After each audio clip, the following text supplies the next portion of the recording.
We are tracking breaking news right now on the war in Iran and that looming deadline. This morning, President Trump is ramping up threats to launch a, quote, a massive attack if Tehran cannot forge a deal to open the Strait of Hormuz by 5 p.m. The president posting on social media minutes ago, quote, a whole civilization will die tonight, never to be brought back again. I don't want that to happen, but it probably will, end quote. Iran's leaders responded to Trump's other threats overnight, saying if more attacks are carried out, the U.S. will be blocked from getting oil and gas for years. Iran's president says more than 14 million Iranians have declared their readiness to give their lives to defend the country. An Iranian minister has called for young people to form human chains around the country's power plants ahead of the deadline. Experts warn what Trump is threatening could be considered a war crime if civilian infrastructure is hit. Whether something is a crime or not a crime would have to be decided by a court, but any attack on civilian infrastructure is a violation of international law, and a very clear one. President Trump has previously brushed off concerns about committing possible war crimes. Iran just yesterday rejecting a ceasefire proposal. The UN Security Council is set to vote on a resolution to unblock the strait this morning. Well, another head-spinning day here at the White House. A much-anticipated news conference. The president, his defense secretary, his top general, and his CIA director. There was a lot on the dramatic rescue of the two F-15 crew. It was presented like a film script. But first, the deadline the president has set. The entire country could be taken out in one night, and that night might be tomorrow night. So many questions. What does that deadline actually mean? And is he sticking to it? Well, it seems so. We're giving them till tomorrow, 8 o'clock Eastern time, and after that, they're going to have no bridges, they're going to have no power plants, Stone Ages, yeah, Stone Ages. That would mean bombing civilian infrastructure. Is he concerned, then, about war crimes? No, not at all, no, not. I hope I don't have to do it. What about the Strait of Hormuz? Last week, he said America doesn't need it. This week? I would say it's a very big priority. So what's the plan for that critical shipping lane now? Us charging tolls? Iran. What about us charging tolls? Is that something you're considering? I'd rather do that than let them have them, right? Why shouldn't we? We're the winner. We won. A central question is, what do the Iranians have to do to meet Trump's deadline? How could they make a deal? And that is assuming they even want to. We have to have a deal that's acceptable to me. And part of that deal is going to be we want free traffic of oil and everything else. So does all this mean that the war could be winding down? Well, the president wasn't sure, or wouldn't tell us. I don't know.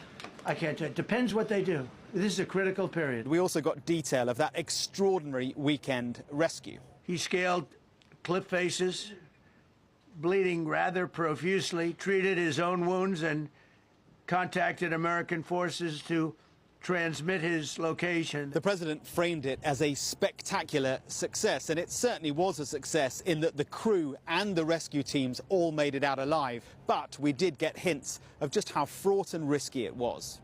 The second rescue mission involved 155 aircraft. They're waiting out on this farm without a runway, with wet, crummy soil, sand, mostly sand, wet sand, and it eats planes alive. President Trump also confirmed reports that planes had to be left behind and destroyed by the Americans. We blew up the old planes.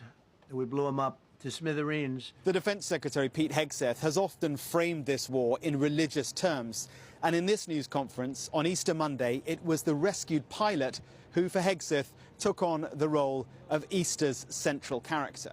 Shot down on a Friday, Good Friday, hidden in a cave, a crevice, all of Saturday, and rescued on Sunday.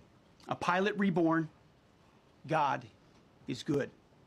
Honestly, you couldn't make it up. This war has been marked by mixed messages. The president flip-flopping, new ideas, old ones revived, confusion and contradiction, but framed in his mind as complete clarity. At the end, there was a dig at NATO for its lack of support. And then, from nowhere, the news conference ended with this. If you want to know the truth, Greenland. we want Greenland. They don't want to give it to us. And I said, bye-bye. We are just hours away from President Trump's deadline to Iran. He's telling Iran's regime to reopen the Strait of Hormuz or face mass destruction, including all of the country's bridges and power plants. They want us to keep bombing.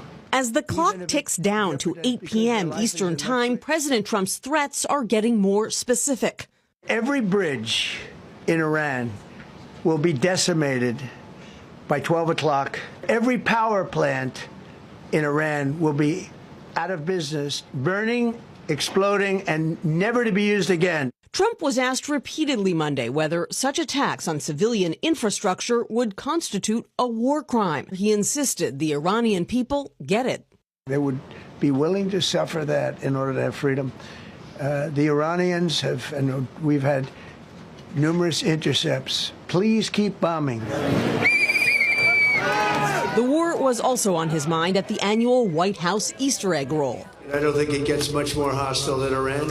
Flanked by the Easter Bunny and the First Lady, Trump rejected a 45-day ceasefire proposed by other countries in the region. The only one that's going to set a ceasefire is me. I haven't set any ceasefire. Despite his tough talk, Trump said he believes the Iranians are negotiating in good faith, though he claimed the talks have been hampered by the destruction caused by U.S. missiles. We're communicating like they used to communicate 2,000 years ago with children, bringing a note back and forth.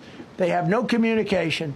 With gas prices surging and his poll numbers sagging, Trump acknowledged there is pressure on him to wrap up this war. Unfortunately, the American people would like to see us come home.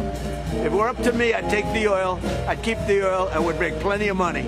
At one point yesterday, Trump claimed that he could take out the entire country in one night if he wanted to, and then he added that night could be tonight.